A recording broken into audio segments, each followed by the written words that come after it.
ஜெய் விஷ்ணு பிரமா நந்தி நல்லா கேட்டுக்கோப்பா. கோர்ட்டில் நீதிபதி ஜட்ஜி கோர்ட்டார அனுப்பினோம்.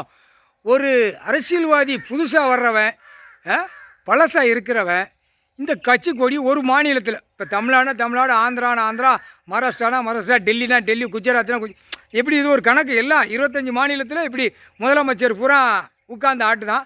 அதுக்கு கீழே நம்ம முதலமைச்சர் ஆயிடலாமான்னு தூக்கி 2 காலை பிளந்து வாரான். என்ன காரணம்? சென்னை மெட்ராஸில் அரசியல்வாதி உட்கார்ந்து ஆட்டு தான், கன்னியாகுமரி வரைக்கும் ஒரு மாநிலத்தில். அதே மாதிரி தான் எல்லா மாநிலமும், டெல்லி வரைக்கும். புரிஞ்சுக்கப்பா, எல்லா நாடும் புரிஞ்சுக்க. அதுக்கு தான் கணக்கு காவல்துறையை தோண்டி எடுக்கார். பழைய கணக்கை பிடிக்கார். புது கணக்கு, பழைய கணக்கு, புது கணக்கு. அப்போ அதுக்கப்புறம் என்ன கணக்கு அப்படின்னா, உள்ள கணக்கு, வெளியே கணக்கு. இப்போ வெளிக்கணக்கு எடுக்கணும். உள்கணக்கு ஓடிக்கிட்டு இருக்கு. வெளிக்கணக்கு எடுக்கிற கணக்கு போட்டாரா? அப்போ வெளிக்கணக்கு வரையில் எப்படி எடுப்பார்? எல்லாம் வானரப்படை வச்சு எடுப்பார். புரியுதா? இப்போ ஒரு நடிகர் ஒரு 50 பேர் வரைக்கும் மீட்டிங்காக போட்டான், 50 பேரை கொண்டுட்டான். அப்போ அதுக்கு அவனுக்கு தண்டனை அடைச்சா? முடியாது. பேப்பர் கோடிக்கணக்கான பேப்பர் குடோனா அவன் அடைஞ்சி வச்சுருக்கான். அதை வீசி போயிடலாம்னு வீசுதான்.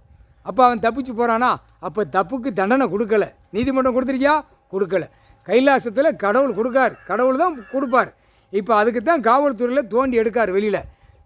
புரியுதா இல்லையாப்பா? புது கணக்கு, பழைய கணக்கு, உள்ள வழக்கு, வெளியே வழக்கு. அந்த வெளியே வழக்கு உள்ளதை கடவுள் எடுக்கார். அப்போ ஒவ்வொரு ஸ்டேஷனில் எத்தனை பேர் அரசியல்வாதி கொண்டிருக்காங்க கணக்கு வெளியே எடுக்கையில் ஒட்டு மொத்தமாக அதான் வார்டு வரைக்கும் அழுவம்னாரா? இதுதான் வரும் கணக்கு. அந்நேரம் தூக்கி உள்ளே கொண்டு போய் செயலரில் ஏற்றி விடுவார். முக்கால் சாத்தியம். இப்போ ஆட்சி ஆள்றவன் சென்னை மெட்ராஸில் அவன் குடி போதையில் எத்தனை பேரை கொண்டுட்டான். அதுக்கு அவன் அப்போ உட்காந்து ஜாதியாக வச்சு அவன் கொண்டுட்டு போயிட்டான். இது ஒரு ஜோலியா? இது ஒரு விளையாட்டான்னு கேள்வி கேட்கார். கொடியை தூக்கிட்டு பூமியை தமிழ்நாட்டில் இந்த கணக்கு, டெல்லியில் அப்படி இது ஒரு கணக்கு. டெல்லியில் அது வெவ்வேறு கணக்காக நடந்தது. அடுத்து குஜராத், எல்லா மாநிலத்திலையும் வெவ்வேறு மாதிரியாக நடத்தி நாசம் பண்ணிட்டான். இலங்கையில் கம்யூனிஸ்ட் கட்சிக்காரனா போட்டு அவன் கொண்டான் கம்யூனிஸ்ட் கட்சி. இப்போ அவனும் உள்ளே மாட்டுவான்.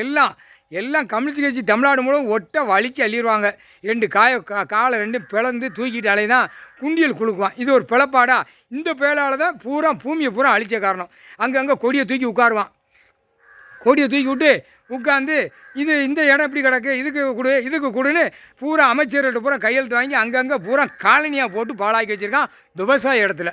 அப்போ இவனை கம்யூனிஸ்ட் கட்சிக்காரன் ஒட்ட வலித்து செதுக்கிடுவார். ஒரு பக்கம் செதுக்கி விட்ருவார். முக்கால் சத்தியம். எல்லா கணக்கு போட்டாச்சு. அரசியல் ஒரு பிட்டி நவள முடியாது. பிட்டி எடுத்து விட்ருவார். இப்போ பின்னாடி முன்னாடி பிட்டி வச்சுருக்கார். அதுக்கு தான் காவல்துறை கணக்கு வானரப்படை வச்சு தோண்டி எடுக்கார். புரியுதா? உள்கணக்கு, வெளிக்கணக்கில் காவல்துறைக்கு போட்டார். காவல்துறையில் எல்லா கணக்கும் எடுப்பார். எல்லா அமைச்சர் பூரா அங்கங்கே கொண்டுட்டு தான் போயிருக்கான். சும்மா காலை 2 பிளந்து உட்காந்துருக்கான். அதுக்கு தண்டனை கொடுக்கல, தண்டனை எடுக்கலை. அப்போ அந்த தண்டனைக்குள்ளே கடவுள் போடுவார். முக்கால் சத்தி